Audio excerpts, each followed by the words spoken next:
Papa Dudut. Isang pagbati po sa inyo at sa mga nakikinig sa inyo ngayong araw. Ako po si Syra, 30 years old, taga Davao at mula rin po sa may kayang pamilya. Pero pinili ko pong mamuhay ng mag-isa para matupad ang mga pangarap ko sa buhay. Ayaw ko po kasi na masabihan ako na nagkatrabaho lang o nagkaposisyon dahil sa mga magulang ko. Mataas po kasi ang posisyon nila sa isang malaking kumpanya na hindi ko na lamang po babanggitin kung anong pangalan. Relationship manager po ako sa isang bangko at masasabi ko pong nakakabuhay na rin naman ng pamilya ang sweldo ko. Nang umalis po ako sa amin ay nag-rent na lamang ako ng bahay sa isang subdivision. Hindi naman po yung kalakihan at hindi rin po kamahala ng upa. Simple lamang po talaga yung bahay, may isang kwarto, may maliit na sala at may 2 CR. 2 po kaming nagbabayad ng 2 years ko na ka-live-in na si Rocco. Tuwing walang pasok ay nagluluto kami ng street foods at kung ano-ano pang mga putahin at tinitinda namin sa labas. Marami naman po kaming nagiging customers kaya nakakaipon din kami roon ng pandagdag sa pambayad namin ng mga bills. Pangarap naming 2 na makapagbukas ng sarili naming restaurant. Kung tutuusin ay pwede naman po kaming mangutang na lamang ng puhunan sa mga magulang namin o kaya ay mag-loan, pero mas gusto po kasi namin na galing talaga sa savings yung gagamitin naming panimula. May kababata po ako, Papa Dudut. Lottie ang pangalan niya at mas matanda siya ng 2 taon sa akin. Nagkakilala kami noon dahil mag-best friend ang tita namin. Same school kami noong high school kasi sa public po ako noon nag-aaral. Pero noong college ay nagkahiwalay na kami at yung huling balita ko po sa kanya ay nag-stop na siya sa pag-aaral.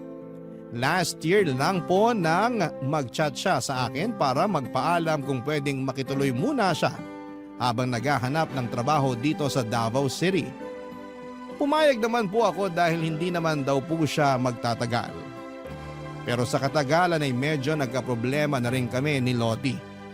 Yung dapat ay 1 buwan niya lamang sa amin ay umabot na po ng mahigit 2 buwan. Kaya nagpresenta na siyang tumulong sa pagtitinda namin para araw-araw na kaming kumikita roon. Sinasahuran din naman namin siya daily pero sa una lang po siya masipag. Kalaunan ay napapadalas na ang hindi niya pagtitinda at unti-unti na ring lumalabas ang katamaran niya, Papa Dudut.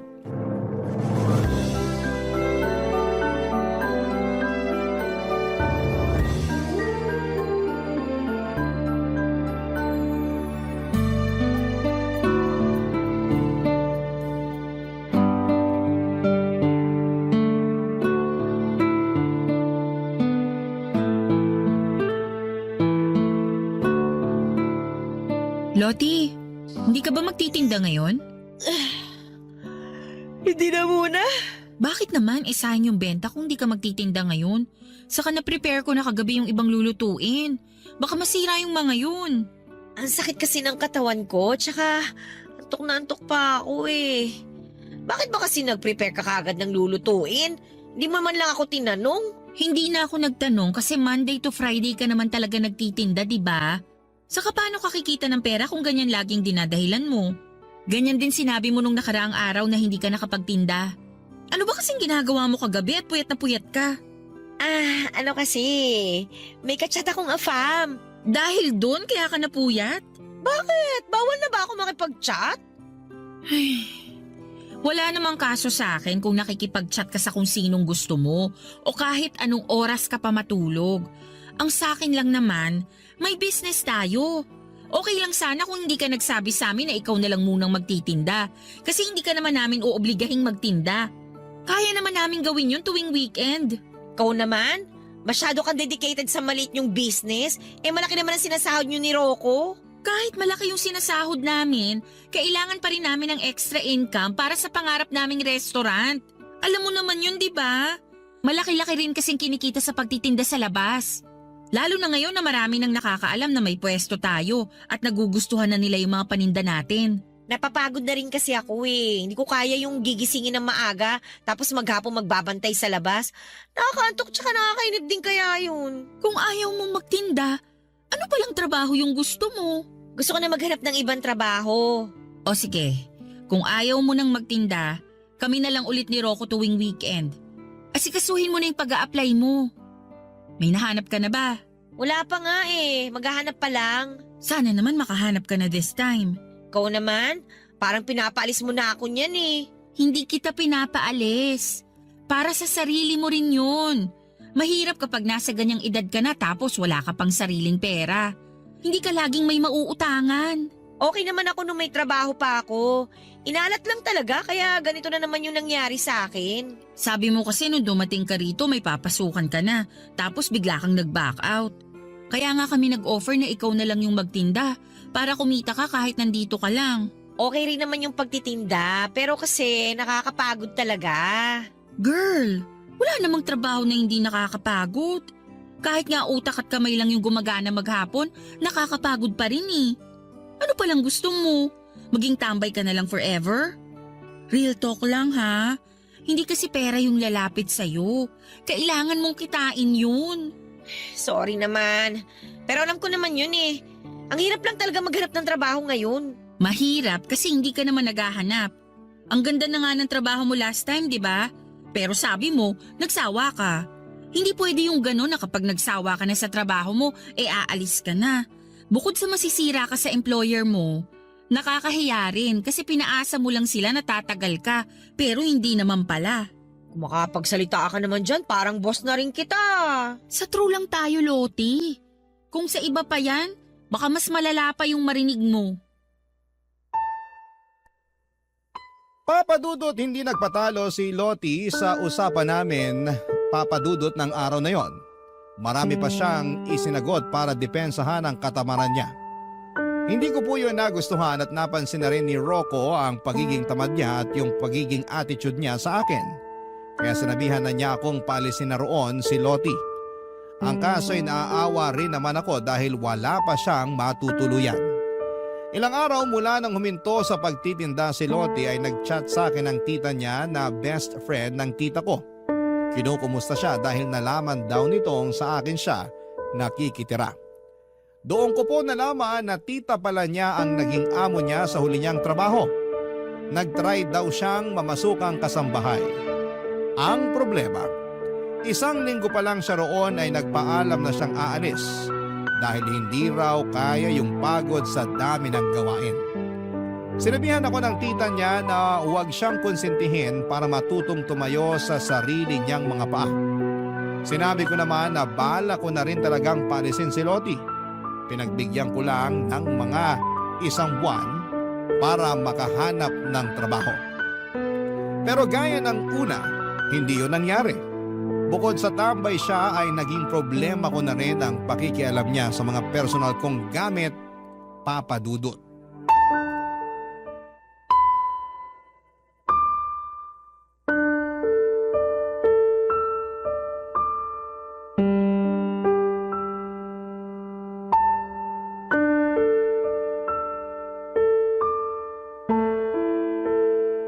Loti, ginamit mo ba yung sabon ko? Ha? Hindi ah. Basa kasi yung sabon ko, tsaka wala na dun sa pinaglalagyan ko nung gagamitin ko na sana. Hindi ko rin naman nagagamitin yon, kaya kung ginamit mo talaga, sabihin mo na lang yung totoo. Oo na, sige na. Ginamit ko talaga yun kanina. Pasensya ka na ha. Wala na kasi akong sabon eh. Nakalimutan kong bumili kahapon. Please naman! Hinahayaan na nga kitang gamitin yung ibang mga gamit dito sa bahay. Pero wag mo naman pakialaman yung mga personal kong gamit. Alam mo namang sensitive yung balat ko, di ba? Kapag may ibang gumamit ng sabon ko, nangangati ako. Ano ba yan? Sela naman masyado. Hindi ko rin naman ginustong maging maselan ako pero iniingatan ko rin kasi yung sarili ko. Kaya nga ako bumili ng gamit na pansarili ko lang, di ba? May stock naman ako ng ibang sabon dyan. Kumuha ka na lang kung hindi ka pa nakakabili. Pero yung ginagamit ko sa CR, wag mo nang gagalawin. Pasensya na, hindi na mauulit. Sinabi mo na rin yan last time pero naulit pa rin. Kaya nga nakikiusap na ako sa'yo ngayon. Hindi naman kasi dapat nagsishare ng sabon eh. Pati towel ko ginagamit mo na rin. May sarili ka namang towel. Bakit hindi yun yung gamitin mo? Nasa labahan pa nga eh. Next week pa ako maglalaba. Isa pa yung mga labahan mo. Puno na yung laundry basket dun sa likod. Kung next week ka pa maglalaba, wala ka na niyang isusuot. Pati ba naman yun? Papansinin mo pa? Paano ko hindi papansinin? Kung kaagad yun ang makikita kapag binuksan yung back door. Paano na lang kung bigla kaming magkaroon ng bisita? Nakakahiya naman kung makikita yung nakatambak na labahan doon. Saka hindi lang ikaw yung nakatira dito sa bahay. Minsan pinupulot ko pa yung mga panty mong nakakalat sa laundry area. Bakit kasi hindi mo na lang hayaan doon? Sana sinabi nyo na lang sa akin para ako na yung gumawa. Nakakahiya naman kasi sa inyo. Nakakahiya talaga. Ilang beses ka na kasi naming sinabihan tungkol sa pag-aayos mo ng gamit mo, pero wala namang nangyari. So paano? Kami pa mag-a-adjust? Ginagawa na nga namin lahat para maintindihan ka, pero lumalabas na parang pabaya ka talaga sa mga gamit mo. Ang sabihin mo, pareho lang kay maarte ni Rocco. Alam mo, Loti, kung ayaw mo sa ugali namin ni Rocco at sa kalinisang gusto namin dito, humanap ka na lang ng malilipatan mo.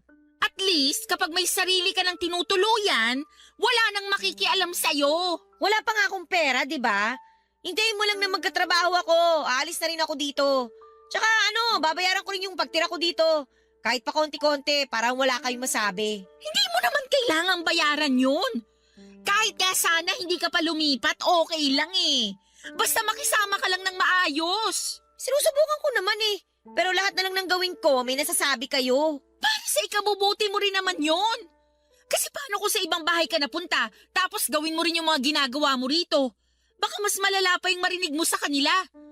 Hindi na kasi tayo mga bata na kailangan palaging sabihan. Pinamukha mo pang immature ako. O edi sige, ikaw na yung perfect. Ikaw na yung malinis sa katawan, masipag, mapera, lahat ng... Tigilan mo na yan, please lang. Ayoko makipag-away. At hanggat maaari, ayoko rin sanang magbitaw ng masasakit na salita. Pero kung mag-a-attitude ka pa ng ganyan, kahit pinagsasabihan ka lang naman, hindi naman pwedeng magpasensya na lang ako palagi. Sinasabi ko to sa'yo para alam mo kung ano yung iniisip namin. Kesa sa ibang tao pa kami maglabas ng sama ng loob, tapos magmumukha ka pang masama sa kanila. Nagigets mo ba? Sige na, aayusin ko na lang yung mga labahan ko. Huwag ka mag-alala. Hindi na rin ako makikialam sa mga gamit mo. Maghanap na rin ako ulit ng trabaho para makaalis na ako dito. Papa Dudut, hindi ko na po noon na itago ang iritasyon ko kay Loti kaya sinang-ayunan ko na lamang ang sinabi niyang maghahanap na siya ng trabaho para makaalis na sa inuupahan namin. Sinabi ko na mas mabuti pa nga ganon ang gawin niya para hindi na kami magkaproblema pa. Isa pa baka sa katagalan ay magkaproblema na rin kami ng fiancé ko dahil napapansin ko na rin noon na pinipilit niyang makipaglapit kay Rocco. Alam ko naman na faithful sa akin ang fiancé ko pero wala po akong tiwala kay Loti. Nakita ko na siya kung paano makipaglandian sa ibang lalaki. Kahit na hindi niya pa lubusang kilala ay hindi siya nagdadalawang isip na makipag-usap. Nagulat nga po ako noon nang ipinakita niya sa akin ang malalaswan nilang usapan ng ka-talking stage niya. At hindi lang yon, sa iisang lalaki kundi 3 sila na pinagsabay-sabay niyang i-entertain. Kapag nawala ng gana sa isa, lilipat na naman sa iba. Kaya hindi siya nawawala ng kausap. May mga pagkakataon pa na nanghihingi rin siya ng pera. At doon na po ako nabahala dahil may kalakihan din ang hinihingi niya. Baka kasi kapag nagkagipitan at singilin siya ng mga lalaking hinuhututan niya, ay maipit pa kami ni Rocco dahil sa amin siya nakatira. Papa Dudut, noong idinahilan niya na wala siyang pera ay napinitan na lamang kami noon na pahiramin siya para makapagrenta kahit bed spacer lang. Hindi na rin naman ako nang hinayang kahit na alam kong hindi na niya ako mababayaran dahil nakahinga na ako ng maluwag nung hindi na namin siya nakakasama. Nagkaroon na kami ni Rocco ng privacy. Pero makalipas lang ang 2 buwan ay bumalik na naman si Loti at nagpupumilit na patuloyin namin siya sa bahay, Papa Dudut. Barangay Love Stories. Barangay Love Stories. Papa Dudut, ayaw na talaga naming tanggapin si Lottie noong bumalik siya sa amin pero nagmakaawa siya at sinabing 1 buwan lang naman siyang makikitira. Pero hindi ko magawang magtiwala dahil nasabi na rin naman niya iyon nung una. Ang naging problema ko lang nang dumating siya ay maraming tao sa paligid dahil weekend yon at nagtitinda kami. Nagmakaawa na siya sa amin at paiyak-iyak pa siya sa harapan namin ni Rocco. Dahil nahiya na kami sa mga nakakakita ay tinanggap na lang namin siya pero nilinaw namin na 1 buwan lang talaga siyang makikituloy sa amin. Mula nang bumalik siya ay naging magulo na naman sa bahay. Wala kasi akong nakitang pagbabago kahit konti man lang mula noong umalis siya. Hindi ko na lang idedetalye kung gaano po siya kadugyot sa bahay at sa mga gamit niya. Pero hindi ko po talaga kaya na makasama sa isang bahayang ganon katamad at kaburara sa gamit. Hindi naman ako nagkulang sa pagpapaalala sa kanya pero parang manhid na po siya sa mga sinasabi ko. Mas inuuna pa niya ang pakikipag-chat at video call sa mga lalaki niya kaysa mag-asikaso ng sarili niya at ng mga gamit niya. Hanggang sa muli na naman po siyang nawalan ng trabaho. At sa pagkakataong yon ay naka1 buwan na rin siya sa amin, Papa Dudut.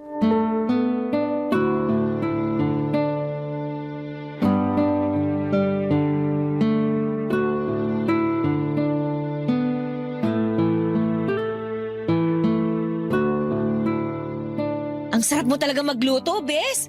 Luto ka ulit ang hamonado, ah. Marunong ka namang magluto, di ba? Bakit hindi mo subukan? Wala kasi ako sa mood magluto eh. Pero mahilig kang kumain. Oo, pero andyan ka naman eh. Alam ko namang mabait ka, kaya hindi mo ko hayaang magutom. Kapal ng mukha ah. Uy, ba't ka naman nagsasalita ng mag-isa dyan? Lakasan mo naman yan para marinig ko. Wala yun, may naalala lang ako bigla. Okay, sabi mo eh. Uy, siya nga pala, hindi ba uwi si Rocco dito ngayon? Hindi, doon muna siya uuwi sa bahay nila. Ay, ganon? Sad naman. So, wala ka palang dilig ngayong gabi. Magaling siguro siya sa kama, no? Sorry ha, pero hindi ako komportabling pag-usapan yung tungkol sa ganyan namin ni Rocco. Sa amin na lang yun. Hindi naman yun something na pwede kong i-share kahit kanino. Dapat alam mo rin mag-value ng privacy mo. Ito naman, napakaseryoso mo sa buhay. Eh, teka, tingnan mo to. May bago na naman akong ka-talking stage. Alam mo, saya niya kausap. Hindi nakaka-bore. Tapos ang hot pa niya, ha? Ay, sana magkita na kami. Ano yan? Bakit ganyan yung mga sinisend mong picture? Halos kita na yung buong dibdib mo dyan, Lottie. Hindi naman na. Charot lang. Hanggang hindi pa kita yung pasas ko, carry pa yan, no? Tsaka, at least nakakit sa akin yung mga nakakausap ko. Anong ibig mong sabihin? Hindi lang isa yung ka-talking stage mo? Aba, syempre, bestie. Ano ka ba? Ang boring naman kung iisa lang.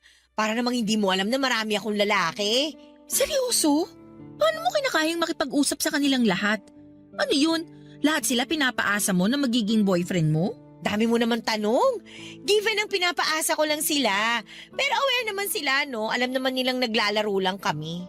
Lottie, hindi magandang tignan sa isang babae na maraming kalandi ang lalaki ha. Girl, boring ang buhay na walang kalandian. The more the merrier. Tingnan mo ako. Laging masaya kasi araw-araw yung Pasko sa akin. Ay, hindi kita maintindihan. Hindi kasi yan gawain ng matinong babae. Wow, napaka-pure mo naman, girl. Linis yarn. Hindi ako nagmamalinis, Lottie. Hindi lang naman iisa yung naging boyfriend ko, pero never kong ginawa na magsabay ng 2 lalaki o higit pa sa isang relasyon. Eh di ikaw na yung malinis. Hayaan mo na lang ako. Wala namang mawawala sa'yo kung hindi mo ako pakikialaman, di ba? Alam kong buhay mo naman yan, pero bilang kaibigan mo, pinapaalalahanan lang kita. Kasi may malasakit pa rin naman ako sa'yo kahit ganyan ka. Salamat na lang sa malasakit mo. Pero masaya talaga ako na marami akong nilalanding lalaki. Saka single naman silang lahat eh. Paano ka nakakasiguro? Porket sinabi nilang single sila, maniniwala ka na? Sa bilis mong maniwala, baka mamaya may nasira ka na palang relasyon. Lalo na kung ganyan yung ginagawa mo. Nagsisend ka ng picture ng cleavage mo. Hanggat walang nag-PPM sa akin para sabing boyfriend nila yung nilalandi ko, kakalma lang ako, bestie. Ang saya-saya ng ginagawa ko, no? Lalo na kapag nakikipag-SOC ako sa kanila. Best experience! Ano naman yung SOC na yan? Sex on chat! My gosh, ginagawa mo yun? Loti naman. Hindi safe yung ganun. Ano ka ba? Oy, may rules kami ng mga nakaka-SOC ko, kaya safe kami, no? Alam mo, hindi ko na kinakaya yung mga nalalaman ko. Bahala ka na nga dyan. Papadudot lumaki po ako na galing sa conservative na pamilya. Kaya hindi ko talaga kayang sabayan ang mga ginagawa ni Lottie. Hindi ko nagustuhan na masyado siyang welcoming pagdating sa mga lalaki. Hindi dahil sa naiinggit ako sa ginagawa niya kundi nag-worry pa rin ako bilang isang kaibigan niya. Parang hindi rin naman kasi kaya ng konsensya ko kung may mangyayaring masama sa kanya at hinayaan ko lang yon. Papadudot. Nang minsan akong mag-invite na mga kaibigan ko sa bahay, nagpatulong ako kay Lottie sa pagluluto. Mga kaklase ko noong college sa mga bisita ko. Matagal na raw kasi nilang gusto makipag-bonding sa akin, pero dahil masyadong busy sa trabaho ay hindi ko sila ma-meet. Linggo noon kaya walang pasok, bali 3 lalaki at 2 babae po yung bisita ko. Wala namang magjowa sa kanilang lahat at parang magkakapatid lang talaga yung turingan namin. Nagulat po ako nang bigla na lang magtanong si Lottie kung anong Facebook account ng mga kaibigan kong lalaki. Nagkatinginan na lamang sila noon at bakas din sa mga mukha nila na ayaw nila yung ibigay. Pero dahil nahiya silang tumanggi ay napilitan na lamang silang ibigay kay Lottie ang mga pangalan nila. Hindi pa man sila nakakaalis sa bahay ay nakapag-send na kaagad ito ng friend request sa kanilang 3. Sabi ng mga kaibigan ko ay hindi naman daw nila ini-entertain si Lottie kaya hindi na ito nag-message pa ulit sa kanila.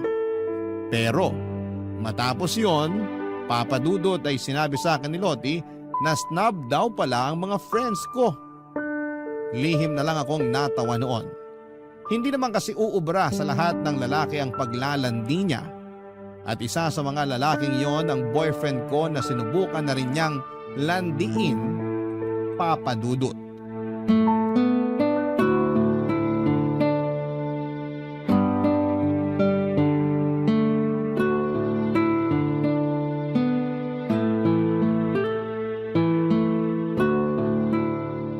Uy! Mukhang masarap yung niluluto mo Patikim nga. Hindi ko pa natitimplahan na maayos. Mamaya na lang. Okay lang. Mukhang masarap naman lahat ng niluluto mo Parang ikaw. Uy, ano ba? Uy! Ba't ka ba nangyayakap? To naman! Nabanguhan lang ako sa'yo Masama ba yun? Hindi mo naman dapat ginagawa yun sa akin. Fiyase ako ng kaibigan mo. Respeto naman Sungit naman. Simpleng yakap lang Kahit na. Saka desisyon ko naman kung sino lang ipapayagan ko yumakap sa akin. Kaya pwede ba? Huwag mo nang uulitin yun. Anong nangyayari dito? Naririnig ko sa CR yung boses ninyong dalawa. Nagtatalo ba kayo? Pinagsabihan ko lang tong kaibigan mo. Bigla-bigla na lang kasi nangiyakap habang nagluluto ako rito. Ano? Ginawa mo yon, Lottie? Alam nyo ang OA nyo. Simpleng yakap lang naman yun pero kung makapag-react kayo, parang nakagawa na ako ng krimen. Simpleng yakap lang? Una sa lahat, bakit mo siya yayakapin? Hindi mo siya boyfriend. Nga hindi nga kayo close para gawin mo yan Alam mo, ayoko sanang sabihin to Pero sa ginagawa mo, pinapatunayan mo lang na malandi ka talaga. Bakit ka ba ganyan sa akin? Naiinggit ka ba?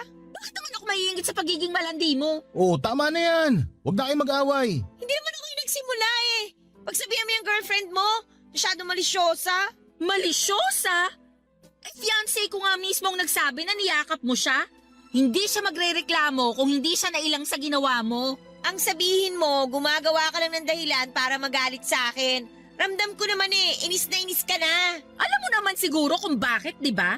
Gusto mo ba isa-isahin ko pa? Han, tama na.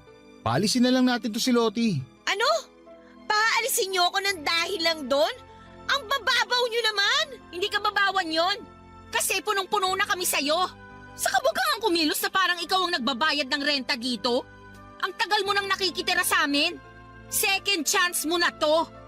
Ayaw na nga ni Rocco na nandito ka eh. Pero nakiusap ako sa kanya kasi wala ka namang ibang mahihinga ng tulong. Tapos ano? Ganito pang gagawin mo sa akin? Lalandiin mo na rin pati fiancé ko? Mahiyaw ka naman. Wala akong dapat ikahiya. Sa ganito na ako eh. Palibasa walang lalaki na naaakit sa'yo kasi para kang lola dyan sa pagiging conservative mo. May pera ka nga, boring naman yung buhay na meron ka. Eh ikaw, sa tingin mo, saan ka pupulutin pag pinalayas kita? Hindi mo ako mapapaalis. At bakit hindi? Loti, pakiusap lang, umalis ka na. Pero Rocco, wala naman akong ginagawang masama. Please, kesa lumala pa tong pagtatalo natin, umalis ka na lang. Ngayon talaga? Gabing-gabi na. Sige, kung hindi mo kaya ngayong gabi, kahit bukas na lang. Pero pakiusap, tigilan mo na si Syra. Huwag mo nang baliktarin pa yung sitwasyon na parang kami pa yung may kasalanan dito. Pareho lang kayo eh. Ang yayabang nyo porke may mga pera kayo. Hindi naman namin pinagmamalaki na may pera kami. Ikaw lang yung nag-iisip ng kung ano-ano dyan, tapos gagamitin mo sa amin para magmukha kaming masama? Ginawa na nga namin lahat ng pag-a-adjust para sa'yo. Kahit na ikaw dapat ang gumawa nun kasi ikaw yung nakikitira. Wow! So talagang pinamumukha nyo sa akin na pabigat ako rito. Tama na nga. Mag-impake ka na lang ng mga gamit mo. Kung bukas mo gusto umalis, bahala ka. Basta bukas ng umaga, dapat wala ka na rito.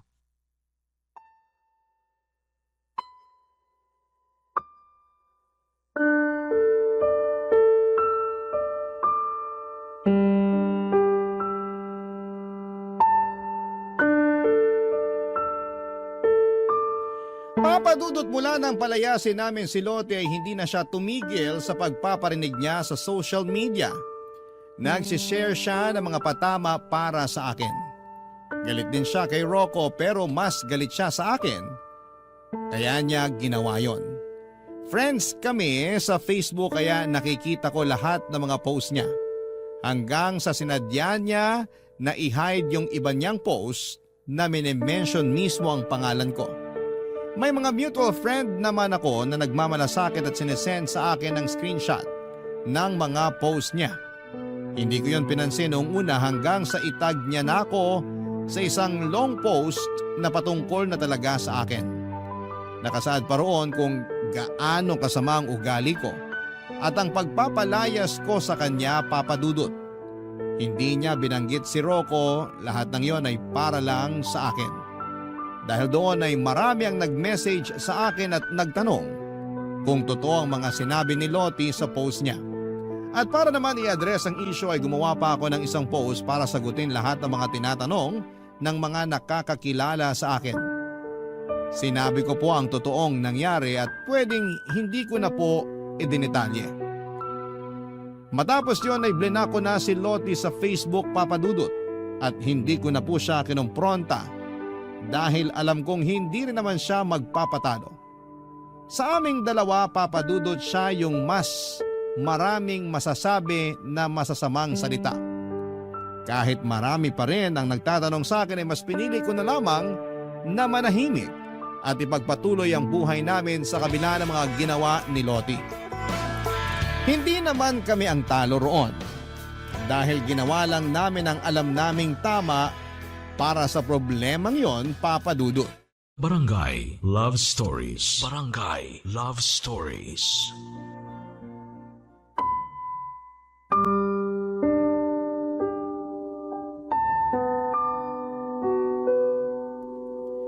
Papadudot, kahit na hindi ko pinatulan si Lottie sa mga issue na ginagawa niya ay nalaman ko na hindi pa rin pala siya tumitigil sa paninira sa akin. Panay pa rin pala ang pagpo-post niya ng mga patama at kung ano-anong paninira. Kesyo burara daw ako sa mga gamit, marumi ako sa bahay, nagkukunwaring mabait at mabuting tao pero mapagpanggap naman. Aaminin ko na medyo naapektuhan na po ako noon pero hindi pa po natapos doon ang paninira niya sa akin. Inalam niya kung sino-sino ang mga close friends ko sa trabaho at hindi ko na nga po alam kung paano niya pa nalaman yon. Dahil nakablock na po siya sa account na ginagamit ko. Tanging mga friends ko na lamang po ang nakakakita sa mga post ko. Pero nagulat na lamang po ako noong sabihin sa akin ng isa sa mga malalapit kong kaibigan sa trabaho na nag-message sa kanila si Lottie tungkol sa issue na ginagawa niya sa akin. Sinisiraan ko raw yung mga katrabaho ko kahit na hindi naman yun totoo. Para linawin ang issue ay ipinakita ko po sa kanila ang mga post ni Lottie tungkol sa mga patama at paninira niya sa akin dahil sa pagpapalayas namin sa kanya ni Rocco. Doon ko lang po nalinis ang pangalan ko sa mga katrabaho kong sinubukan niyang i-brainwash. Papa Dudut.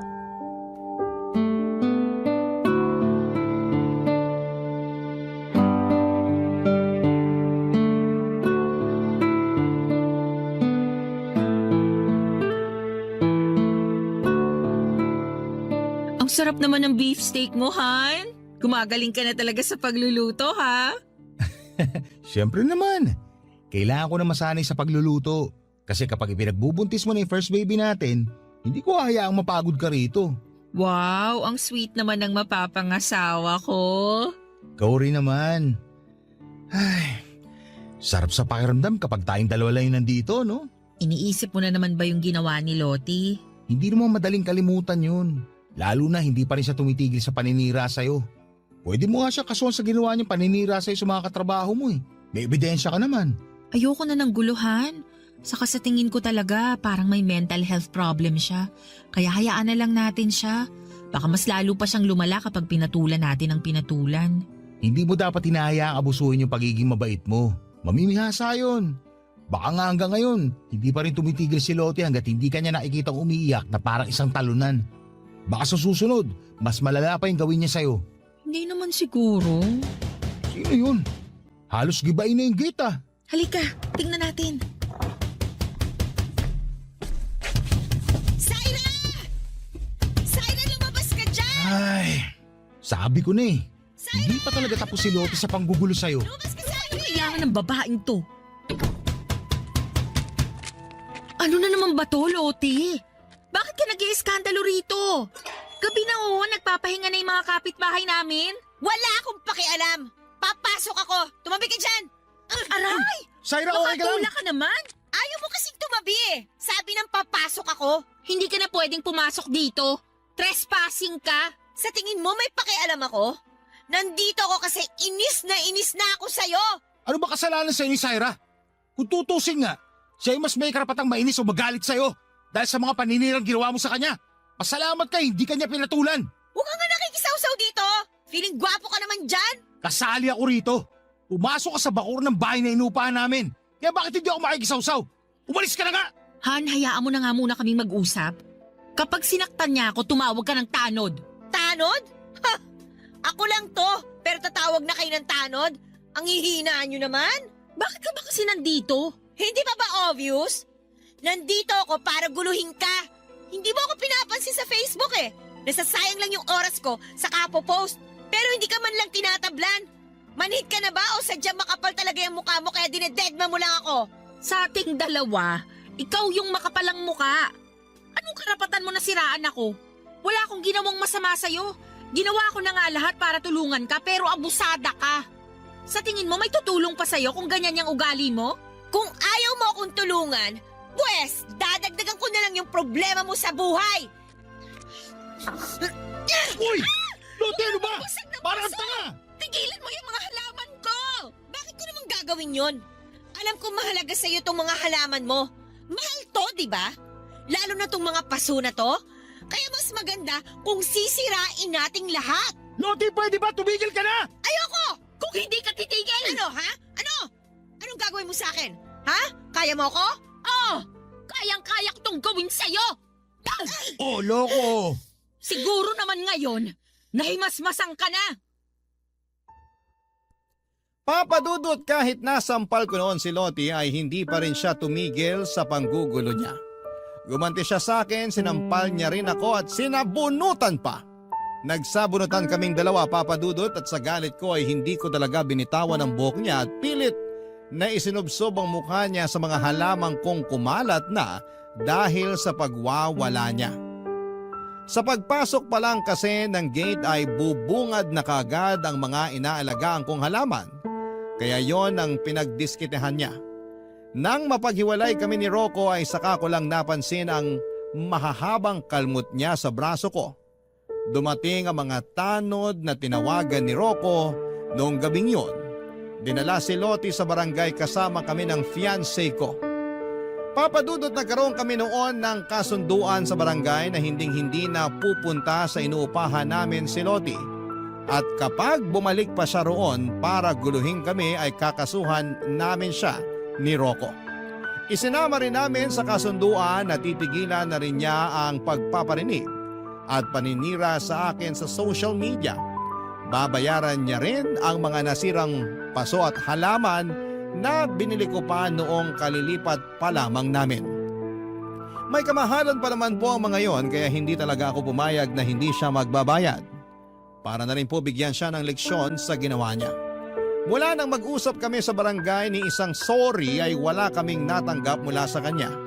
Hindi na rin naman kami umasa dahil alam naming mataas ang pride ni Lottie at feeling. Ang nakakatuwa lang doon ay hindi na talaga siya nagparamdam matapos yung nangyari at hindi na siya nagparinig sa Facebook at mukhang nag-deactivate na rin siya. Papadudot.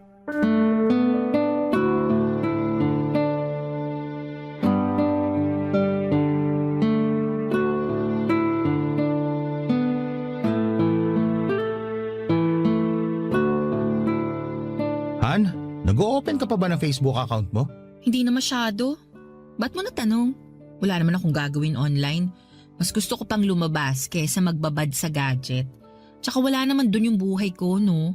Hindi ako kagaya ni Lottie na masyadong papansin kaya oras-oras online at may kachat. Han, Totoo naman eh.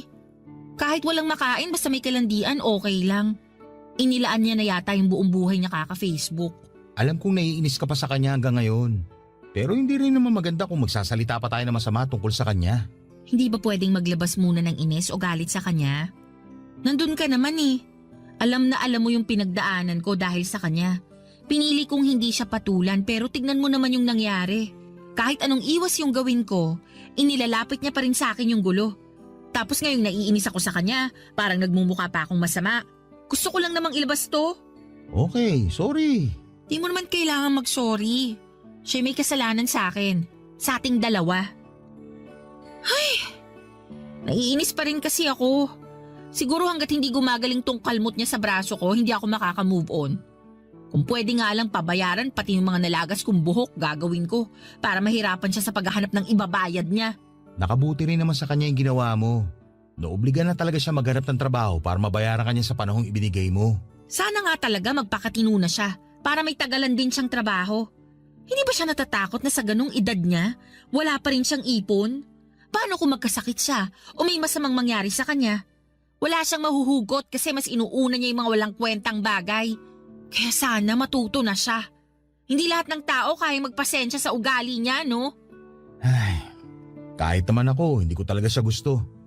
Kung hindi nga lang dahil sa'yo, hindi talaga ako papayag na makasama natin siya sa isang bahay.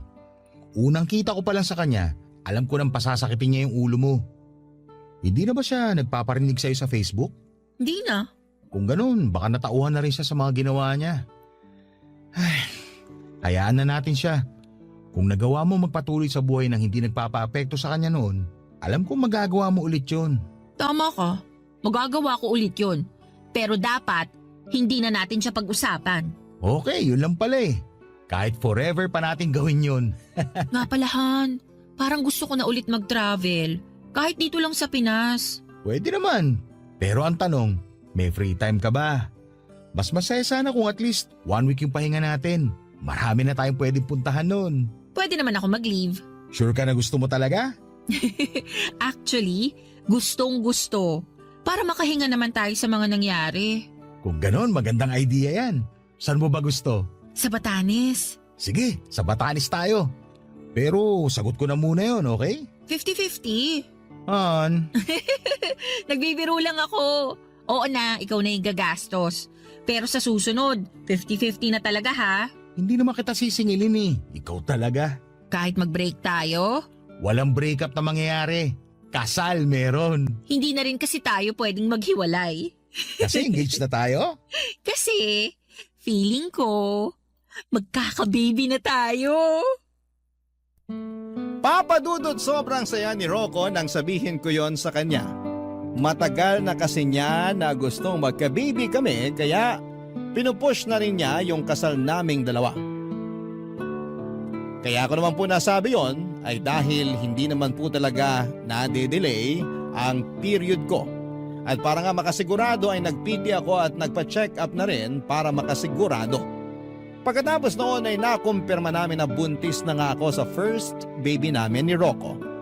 Bago yung kasal namin, isa sa mga in-invite ko yung tita ni Lottie. Habang magkausap kami sa phone call, ay nabanggit niya na nabuntis daw si Lottie nang huli nitong naka-meet up. Ang kaso ay hindi raw pinanagutan dahil ayaw maniwala noong lalaki na siya ang ama ng bata.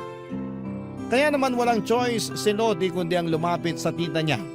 Tumulong naman daw ito ng konti pero sinabihan pa ring maghanap ng mapagkakakitaan bago manganak.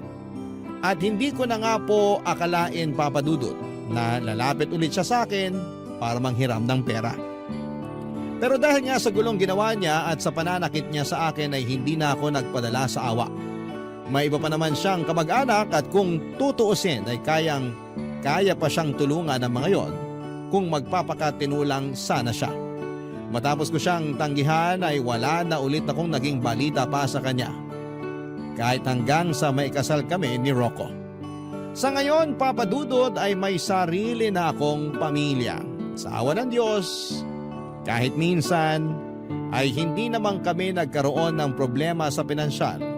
Kaya masasabi ko po talaga na sobrang blessed ang pamilya namin. At palagi po naming ipinagpapasalamat yon. Hanggang dito na lamang po ang kwento ko at maraming salamat po sa inyo, Papa Dudut. Ganoon din po sa Barangay LS na patuloy na nagbibigay aliw at inspirasyon sa mga kagaya namin na mahilig makinig ng mga kwento ninyo. Pagpalain po sana kayong lahat. Ang inyong forever kapuso at kabarangay, Syra. Dear Papa Dudut, good day sa inyo at sa mga kabarangay natin na katulad kong panatiko ng Barangay Love Stories. Na-discover ko ang programa ninyo dahil sa kaibigan kong si Ricky. Mahilig kasi yung makinig sa mga love story kaya sinuggest niyang pakinggan ko ang programa ni Papa Dudut. Nga pala, tawagin niyo na lamang ako sa pangalang Willie, 31 years old at tubong Marikina. Pero kasalukuyan ako nagtatrabaho sa isang private company sa Quezon City bilang finance staff. Meron kaming grupo ni Ricky na magkakaibigan noong college. Bale, 5 kaming magtotropang lalaki at 2 babae. At hanggang ngayon, magkakaibigan pa rin kami kahit na sa iba't ibang kumpanya na kami nagtatrabaho. Sa paglipas nga ng panahon ay halos naka-attend na ako sa mga kasal at binyag ng mga anak ng mga kaibigan namin. At netong August 2024 lang ay kasal naman ni Ricky at ng long-time girlfriend niya ang aming pinuntahan. Pero sa aming 7, Papa Dudut, ako na lang ang natatanging walang girlfriend o asawa.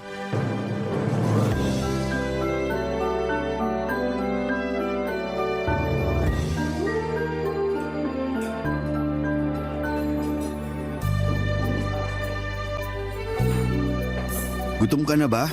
Hindi pa naman. Okay lang naman na umorder na tayo kasi papunta pa lang daw sila. Okay pa naman ako. Ikaw ba? Di pa ako gutom kaya hintayin na lang natin sila. Baka dumating na rin naman yung mga yun. Sige, pero pwede bang huwag yun na ako asarin na ako na lang yung walang girlfriend o asawa sa atin? Wow!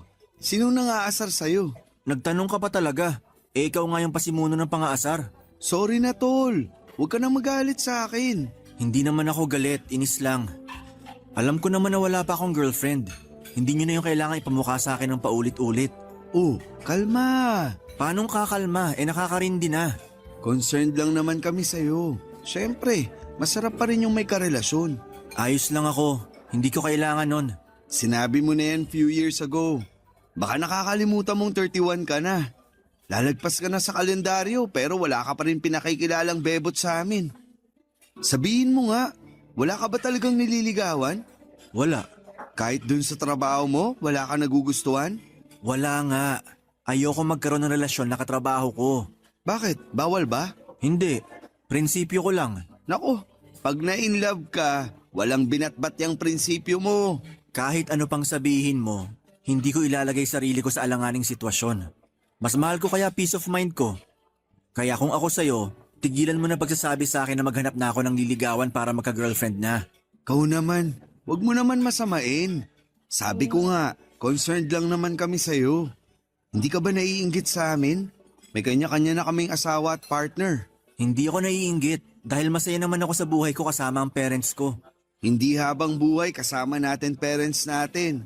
Siyempre, darating din yung panahon na kailangan mong bumukod at bumuo ng sarili mong pamilya. Yung masasabi mong sayo talaga. Kung totoo nga yan, sana walang matandang dalaga at binata sa mundo. Gusto mo bang maging katulad nila? Ah, Kita mo na? Sabi mo nga, gusto mo rin magkaroon ng sariling pamilya. pero di naman ganun kadali yun. Hindi ko alam paano ako mag-uumpisa. Anong di mo alam? Sa panahon ngayon, kahit teenager marunong manligaw. Saka maraming paraan para makakilala ka ng babae. Sumama ka kaya sa amin pag lumalabas kami para mag-hangout sa gabi hanggang madaling araw. Hindi yung umuwi ka agad ng maaga sa inyo. Dahil sabi mo nagluto ng masarap na hapunan yung mama mo. Mas gugustuhin ko pang kumain ng luto ni mama kesa sumama sa inyo magpakalasing. Tapos kinabukasan pinepeste ng hangover. Tingnan mo to. Napaka-KJ mo talaga. Paano ka makakakilala ng babae niyan? Sa bar lang ba't gimikan ako pwede makakilala ng babaeng liligawan? Hindi naman. Pwede rin sa mga volunteer works or marathon. Balita ako maraming magagandang babae dun. Hoy, bunganga mo. Bakit? Baka nakakalimutan mo na may asawa ka na. Hindi ko nakakalimutan yun, no? Loyal kaya ako. Sana nga, kasi galit ako sa mga cheater. Alam mo kung ano ang sana ko? Ano? Sana magka-girlfriend ka na. Para naman maranasan mo na yung may katabi sa gabi.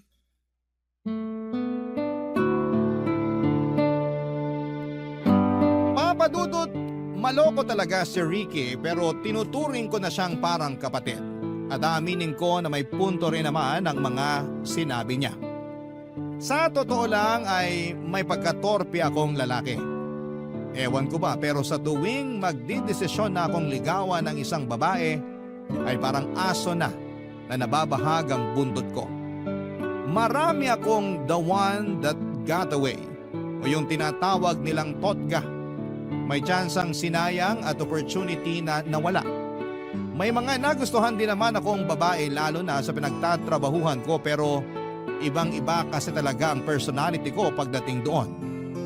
Kumbaga ay introvert ako, ang gusto ko lang ay pumasok sa trabaho, magtrabaho, umuwi at sumweldo. Hindi niyo ako masisisi. Kaliwat ka ng iskandalo ang nasaksihan kong nangyari sa opisina namin sa loob ng 9 na taon kong pagtatrabaho doon. Nandyan yung walang katapusang affair at kung ano-ano pa. Kaya naman nangako ako sa sarili ko na hindi ako mai-involve sa ganong klase ng sitwasyon. Pero syempre, nangangara pa rin naman ako na makakakilala ng babaeng mamahalin at pakakasalan. At doon nga dumating sa buhay ko si Mary nang minsan siyang mag-apply sa pinagtatrabahuhan ko, Papa Dudut.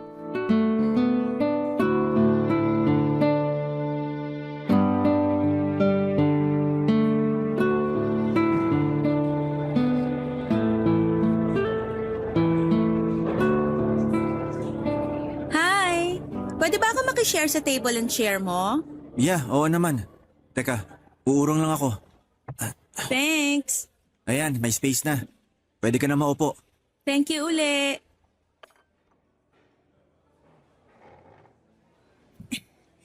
Ayan, sa wakas nakaupo na rin ako. Ay, grabe. Kanina pa kasi ako naghahanap ng bakanting mesa at upuan dito pero lahat occupied na. Ganito talaga rito pag lunch break. Kaya nga minsan may second and third batch yung kumakain eh.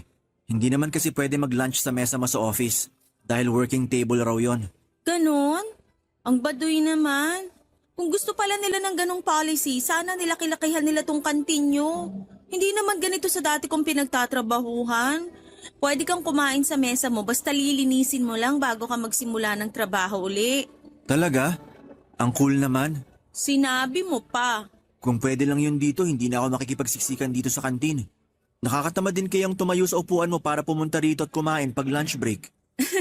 Ako noon, pagkatapos kong kumain sa table ko sa office, diretso tulog. O kaya, manonood ako ng anime. Paborito ko kasi yon. Ah, kaya pala. Ay, by the way, kanina pa tayo nagkukwentuhan pero alam mo na ba pangalan ko? Kung hindi ako nagkakamali, ikaw si Mary, di ba? Oo, trainee pa lang ako dito at unang araw ko ngayon. Ay teka, paano mo nga pala nalaman pangalan ko? Pinakilala ka sa amin ng papalitan mo. Nakalimutan mo na? Hala, oo nga. Magka-department din pala tayo. Willie pangalan mo, di ba? Naalala ko nagpakilala ka nga pala kanina. Oo, ako nga yun. Sabi na parang pamilyar yung mukha mo eh. Ikaw lang kasi yung tahimik sa mga kasamahan natin. Lahat sila maiingay at maraming chismis. Kahit mga lalaki. Nako, sinabi mo pa. Mas kismoso pa ang mga lalaki kesa sa mga babae rito. Pero buti na lang hindi ka kasali sa kanila. Major turn off ko talaga yung mga chismoso. Para sa akin, aksaya lang sa oras sa pakikipagchismisan. Nandito ako para magtrabaho at hindi magsayang ng oras sa mga walang kakwenta-kwentang bagay. Naks naman! Ganyan din yung mindset ko nun sa dati kong pinagtatrabahuhan. Ayokong sumali sa mga chismisan pero ang ending, ako ang pinagchismisan. Grabe naman yun. Sinabi mo pa. Naku, kung alam mo lang kung anong klaseng paninira yung mga sinabi nila sa akin. Halos lahat walang katotohanan. Hindi mo ba sila sinumbong sa HR? Bawal yun ah. Oo, bawal. Kaya sinumbong ko sila. Kaso, may kinikilingan yung HR namin. Palibasa close niya yung mga nanira sa akin. Kaya nag-resign na lang ako kaysa mabaliw doon. Tapos nagpahinga ako ng 1 buwan bago ako naghanap ng panibagong mapapasukan. Swerte dito ako napunta kasi nakilala kita. Aha? Anong ha? Wala naman. Nagulat lang ako sa sinabi mo na maswerte ka kasi nakilala mo ko rito. Siyempre feeling ko magiging super duper mega close tayo. Pero di ako ganun kadaling kaibiganin. Wala nga akong kaklose rito kahit na 9 years na ako nagkatrabaho rito. Pues, nandito na ako para maging kaibigan mo.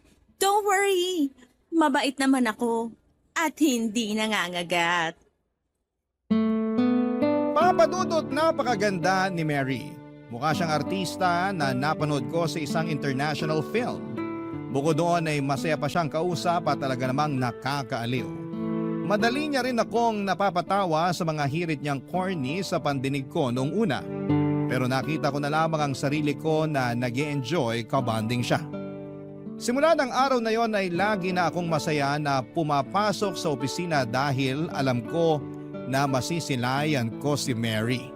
September 2024 nang magsimula ang probationary period ni Mary sa pinagtatrabahuhan namin. Magka-department kami dahil kapalit siya ng isa naming kasamahan na nag-resign ng mga panahong yon. At kahit na hindi ako ang nag-turn over sa kanya, ako lagi ang gusto niyang samahan tuwing lunch break. Nahalata na tuloy ng mga katrabaho namin, papadudot, na nagkakamabutihan kami. Dahilan para walang humpay nila kaming asarin sa isa't isa. Pero ewan ko ba sa sarili ko dahil hindi ako naiilang o naiinis man lang. In short, ay gustong gusto ko ang pakiramdam na tinutukso nila ako kay Mary ng mga panahong yon, papadudot. Barangay Love Stories. Barangay Love Stories.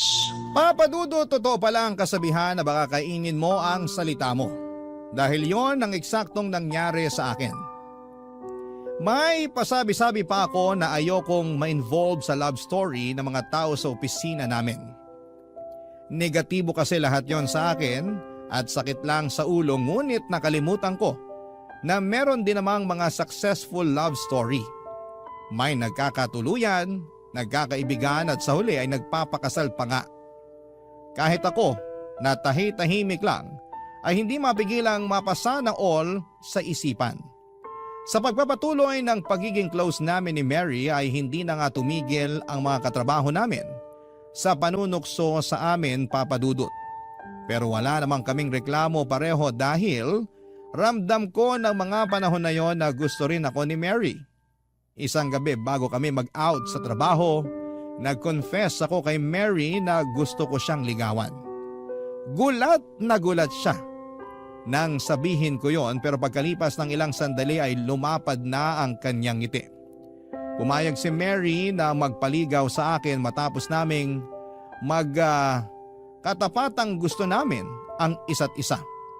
Nag-set kami ng araw para sa aming unang date, kaya lang ay na-realize ko na wala pala akong ideya sa kung saan magandang lugar ko siya pwedeng dalhin. Buti na lamang to the rescue si Ricky, Papa Dudut.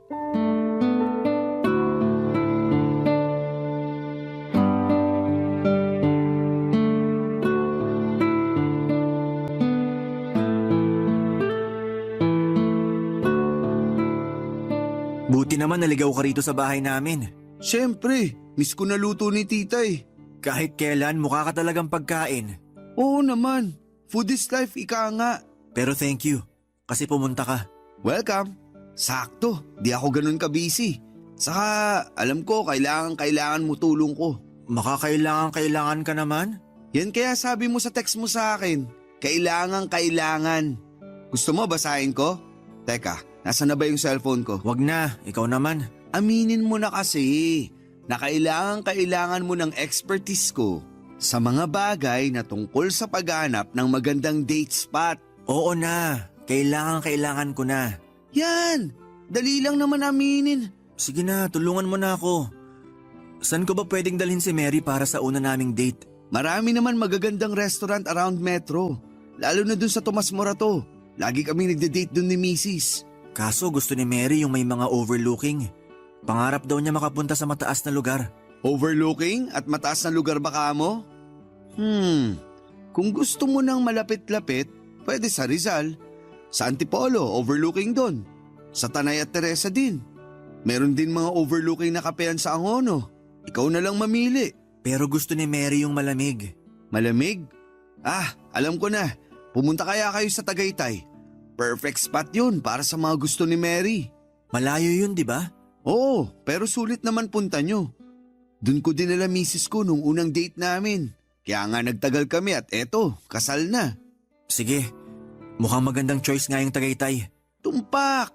Sa masarap doon humigop ng mainit-init na sabaw ng bulalo. Sakto sa malamig na panahon. Pero timbrehan lang kita na ihanda mo yung budget mo. Kasi medyo mamahalin mga restaurant doon. Ganun ba? Oo, huwag ka mag-alala. Quality naman yung food at services nila. Basta para kay Mary walang kaso sa akin na gumastos. Naks naman! Ganyan nga. Magpa-impress ka sa nililigawan mo. May kasabihan nga na first impressions last. Sa tingin mo pag ginawa ko yun, may chance na ako kay Mary? Hindi ko masasabi dahil depende pa rin yung tsansa mo sa magiging takbo ng date nyo. Hindi lang naman natatapos sa pagpili ng magandang lugar na pagdadalan mo sa kanya para sa date nyo yung pagpapasikat mo sa nililigawan mo eh. Pati na rin yung kung paano mo siya tataratuin sa simula pa lang ng date nyo. Halimbawa kung susunduin mo ba siya gamit ng motor mo o magkokotse kayo, tandaan mo, malayo-layo rin yung Tagaytay. Nung huling beses na pumunta kami doon ni Mrs. Nagmotor lang kami. Tapos panayreklamo niya sa akin na masakit na raw yung puwet niya. Nako, ang malas naman nun. Sinabi mo pa, para maiwasan mo yung ganong insidente, kaya sinabi ko, mahirap na, baka ma-turn off sa'yo si Mary. Tatandaan ko yan. Ano pang gusto mong malaman? Ano kayang susuotin ko? Casual lang, pero yung magmumukha kang gwapings. Paano yun? T-shirt at pants? Pwede, tapos paresan mo ng pangmalakasang sapatos at relo. Solve ka na dyan. Sige, salamat talaga tol. Walang anuman. Baka may tanong ka pa, ibira mo na.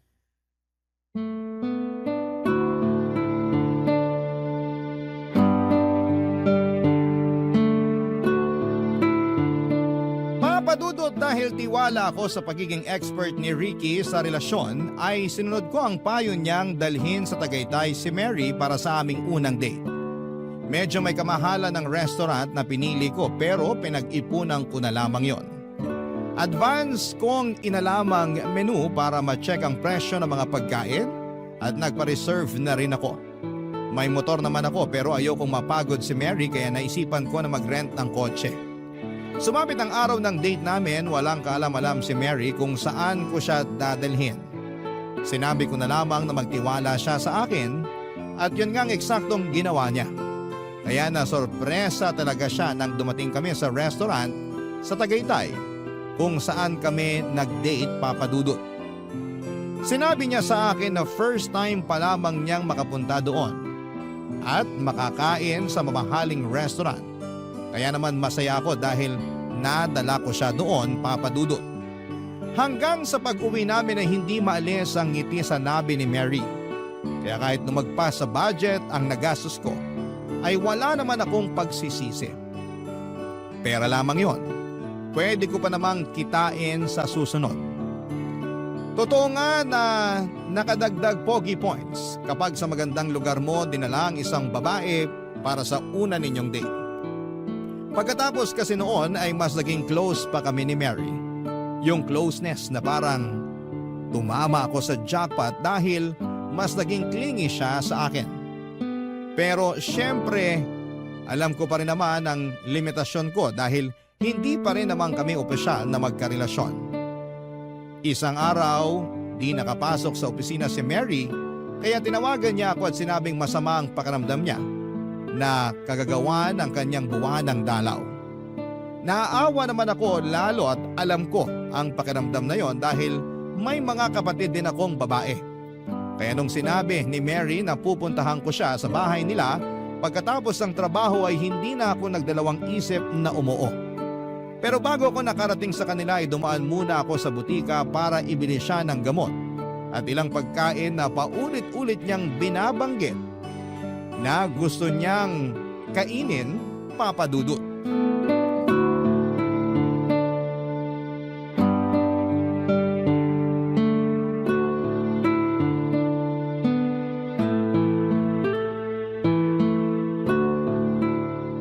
Ano ba naman tong flavor ng milk tea na binili mo? Chocolate ba to o ano? Cookies and cream yan. Hindi mo ba gusto? Hindi! Matcha kaya favorite ko. Akala ko cookies and cream. Nabanggit mo kasi kanina. Oo, pero di ko sinabing favorite ko yan. Yung sister ko ang may favorite niyan. Nasarapan lang ako nung pinatikim niya pero loyal pa rin ako sa matcha. Hindi ba halata? Green nga favorite color ko eh. Ganun ba? Pasensya ka na. May magagawa pa ba yung pasensya mo? Hindi ko naman to maiinom. Oh, sa'yo na lang. Hindi rin naman ako umiinom niyan. Mahina tiyan ko sa ganyan. Anong gagawin ko rito? Tapon ko na lang. Mary naman, kung ayaw mo, ibigay mo na lang dun sa kapatid mo na paborito yan. Wala siya rito, nasa school pa. Ay, hirap naman kasi sa'yo, may plano ka palang bumili, di ka man lang nag-text sa akin para magtanong. Gusto kitang sorpresahin, para kahit paano gumaan-gaan yung nararamdaman mo. Alam ko mahirap din pag nagkaka-period. Paano mo naman nalaman? Eh hindi ka naman babae. May mga kapatid akong babae. Ay, whatever. Palpak pa rin yung milk tea na binili mo. Imbis na gumaan pakiramdam ko, naging mabigat palalo dahil mali naman yung flavor na pinili mo. Sorry na. Ay, oh, ano pa ba yung iba mong dala? Mga gamot lang tsaka heating pad. Meron na ako niyang heating pad eh. Saka di ako umiinom ng gamot kahit mamatay pa ako sa sakit. Ayoko nun. Ay, oh, ano naman yung nasa paper bag? Fries and burger. Yak, ayoko niyan. Nilayo mo nga sa akin yan, nasusuka ako sa amoy. Please lang. Akala ko ba gusto mo nito? Paano mo naman nasabi na gusto ko yan, ha? Sinabi mo kaya sa call kanina. Kanina yon, pero hindi na ngayon. Ayoko na niyan, ang baho, nakakasuka yung amoy. Ay, parang sa lagay wala na akong dinalang matino ah. Buti alam mo, sa kakasalanan mo rin naman yan dahil hindi ka marunong magtanong. Pwede mo naman akong i-text para alamin yung gusto ko at kailangan, pero di mo ginawa. Gahol na kasi sa oras. Tsaka nandun na ako sa pagbilhan ko eh. Kahit na. Ay, puro ka dahilan eh. Oh, edi ngayon hindi sana masasayang yung mga pinamili mo. Hindi mo ba talaga tatanggapin tong mga binili ko? Kahit tong gamot lang at heating pad. Hindi ka ba nakikinig? Hindi nga ako naggagamot at meron na akong heating pad. Mabuti pa iuwi mo na lang yan sa mga kapatid mong babae.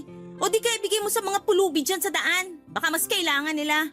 Mary naman eh. Bakit ganyan tono mo?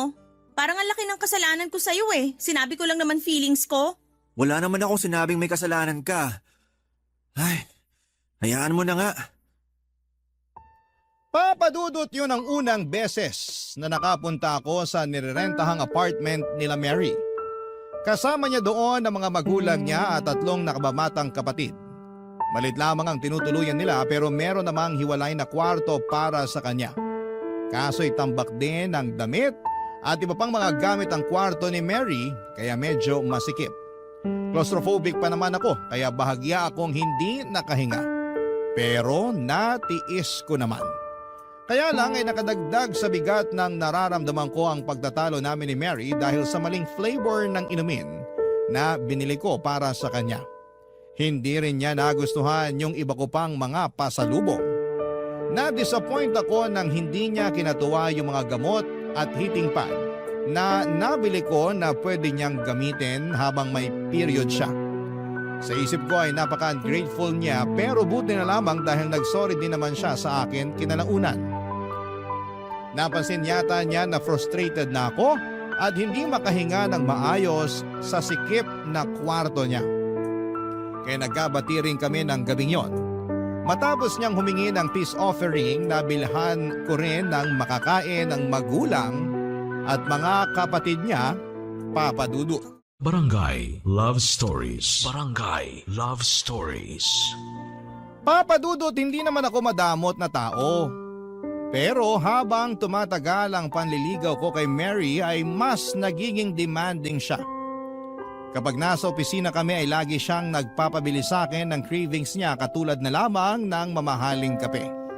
Dati naman ay ayos na sa kanyang instant coffee kasi masarap naman daw at nakasanayan na niya.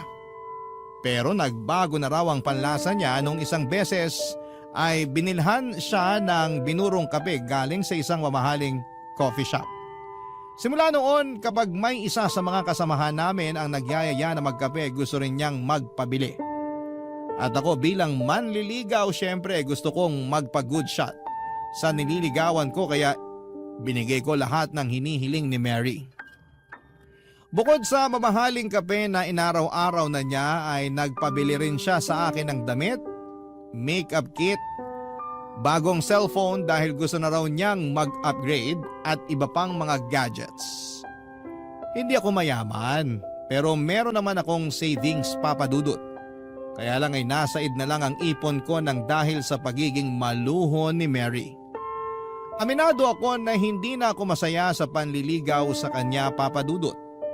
At napansin yon ng kaibigan kong si Ricky.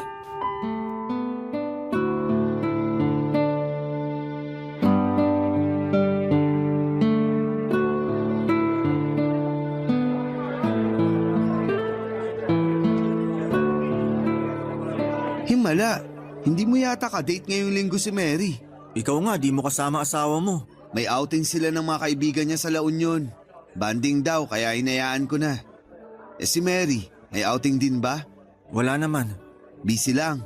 Hindi. Nagtanong nga kanina kung may plano raw ba akong ilabas siya. Sabi ko may pupuntahan ako. Pero palusot ko lang yon. Ayoko muna siyang i-date. Oh, bakit naman? Naka-budget ako eh. Sigurado di naman yun papayag na mag-date kami sa pipitsuging lugar. Expected na niya kasi na dadaling ko siya sa mamahalin. Talaga? Oo. Katulad nung unang date namin sa Tagaytay. Sandali. Kayo na ba o nililigawan mo pa lang siya? Nililigawan pa lang. At ganun na siya makapag-demand sa'yo? Oo, pero nung una di ko naman naisip yun. Kaya lang... Anong hindi? Demanding siya tapos hindi pa pala kayo. Pambihira. Di ako makapaniwala na ganyan pala ugali ng babaeng yan. Mabait naman si Mary. Mabait kapag may kailangan. Alam mo tol, magpakatotoo ka na nga. Tayo lang magkausap dito. Magsabi ka sa akin, ano pang hiningi sa'yo ng babaeng yan? Marami-rami na rin.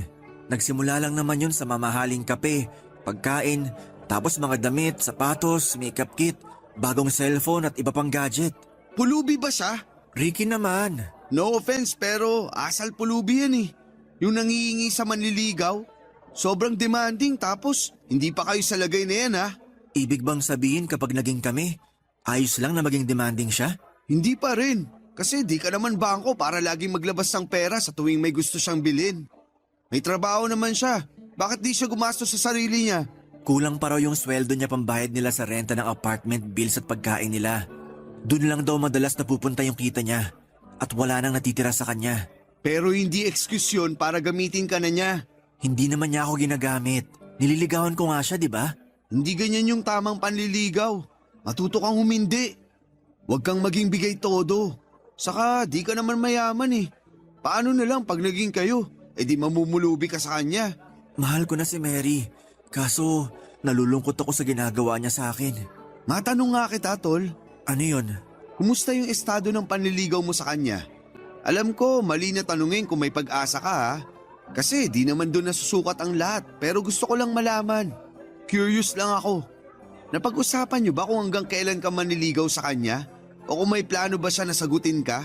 Ang totoo, ilang beses ko nang tinanong sa kanya pero paulit-ulit niyang sagot maghintay daw ako. Darating din daw yung araw na magiging kami dahil mahal na rin naman daw niya ako. Nak ng tok, neneng.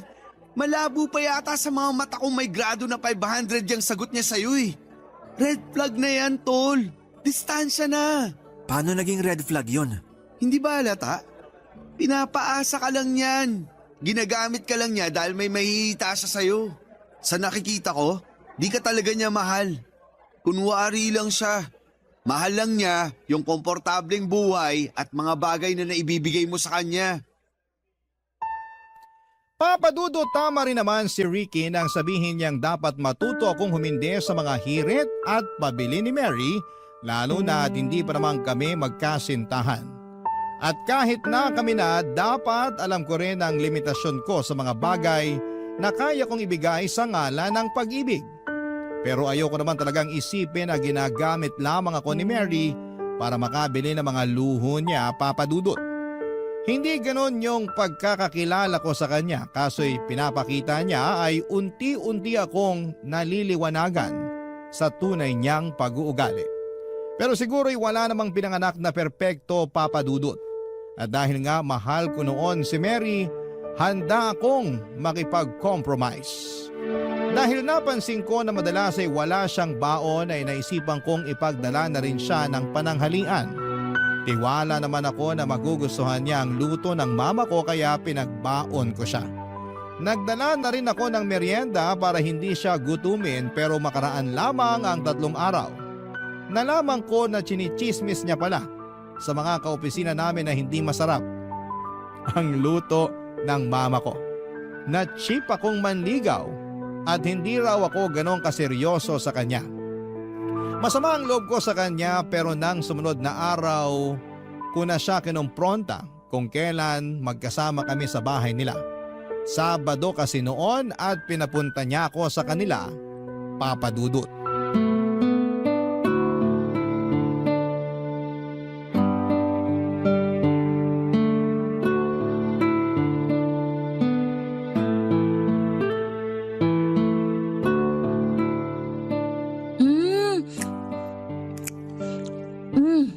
Salamat dito sa pizza na dala mo Ang sarap. Buti na lang naisip mo na magtanong sa akin bago ka bumili para di nasasayang yung pera mo. Buti naman nagustuhan mo na. Oo naman. Paborito ko to pepperoni. Ayaw mo ba? Di ka kumakain Hindi mo gusto yung flavor? Gusto naman pero wala akong gana. Sige ka, ubusin namin to nila nanay at tatay. Sige lang, family size naman yan. Sandali nga. Bakit naman ganyan tono mo? Ang cold mo Hindi ako cold. Huwag mo nga akong pinaglololo ko. Alam ko yung cold sa hindi. Aminin mo, masama loob mo na pinabili kita ng pizza, no? Hindi masama loob ko. Saan naman ang galing yan? Sa akin lang. Base sa naobserbahan ko sa'yo. Ano? Tama ako, di ba? Masama loob mo? Hindi nga masama ang loob ko. Bakit ganyan mood mo? Nagtanong ka pa talaga kasalanan mo kung bakit ganito ang mood ko. Paano naging kasalanan ko? Kasi chinichismis mo ako sa opisina. Sinisiraan mo ako dahil pinagbabaon kita ng pananghalian at merienda. Pati luto ng mama ko iniinsulto mo pa. Tama ba yun? Yun ba? Bakit? Na-offend ka? Nagsasabi lang naman ako ng totoo, lalo tungkol sa luto ng mama mo. Hindi masarap pero lagi mo nga nauubos yung dala ko sa'yo. Siyempre, nakakahiya naman kung magtitira ako, no? Sa kasan ka naman nakakita ng manliligaw na pinagbabaon yung nililigawan niya? Ikaw palang nakita kong ganon. Anong masama doon? Wala. Pero ganyan ka ba kakuripot? Kuripot pa pala ako sa lagay na to? Halos lahat nga binigay ko na sa'yo kahit na hindi pa tayo. Magiging tayo rin naman eh. Maghintay ka lang. Hirap sa'yo, masyado kang mainipin. Hindi ako mainipin. Marunong ako maghintay. Pero mukhang tama nga yung sinabi ng kaibigan ko tungkol sa'yo. Ano yon, ha? Na demanding ka at manggagamit. Ano? Ulitin mo nga yon? Demanding ka at manggagamit. Ginagamit mo lang ako kasi may mapapala ka sa akin. Pero ang totoo, di mo naman talaga ako mahal. Sinasabi mo lang na mahal mo ako para di kita bitiwan. Paasa ka, Mary. Ako ba talaga yung paasa? Ikaw nga tong nanliligaw, di ba? Hirap sa inyo, hindi lang nasunod gusto nyo, nanunumbat na kayo. Hindi ako nanunumbat, pero sumusobra ka na. Oo, nanliligaw pa lang ako. Pero hindi ibig sabihin pwede mo na akong abusuhin. Masyado ka namang pa-victim. Akala mo naman anong ginawa ko sa'yo. Gusto mo ba isoli ko mga gamit at damit na binigay mo? Nandyan lang naman kasi yung iba. Nakatambak lang. Hindi na. Ano namang gagawin ko sa mga yon? Mas kailangan mo yon. Anong sinabi mo? Nakaka-offend ka, ha? Wala na akong pake kung na-offend ka. Problema mo na yon. Buti pa alis na ako. At saan ka pupunta? Uuwi na. Wala talaga ako sa mood, sorry. Hoy, Willie! Bumalik ka rito! Huwag kang umalis! Hoy! Papadudot na piko na talaga ako noon kay Mary nang dinamay niya ang luto ng mama ko. Hindi kasi totoo yon. Masarap magluto si mama at nung sabihin kong ipagbabaon ko ang nililigawan ko ay suportado ako ng mama ko. Kaya naman nakakagalit na sinisira niya sa ibang tao ang luto ni mama.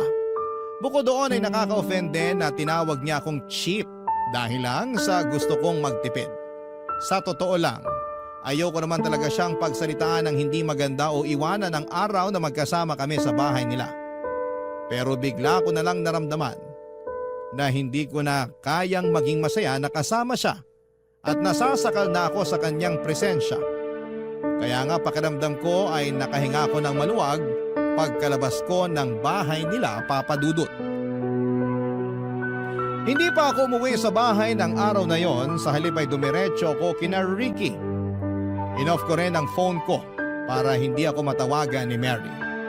Nang nakauwi na ako sa bahay, napakarami niyang text at missed calls.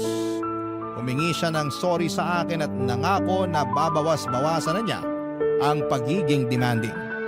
Pero na mga panahon na yon ay desidido na akong tumigil sa panliligaw sa kanya, Papa Dudut, dahil naliwanagan ako sa naging pag-uusap namin ni Ricky. Hindi porke mahal mo ay hahayaan mo nang abusuhin ka.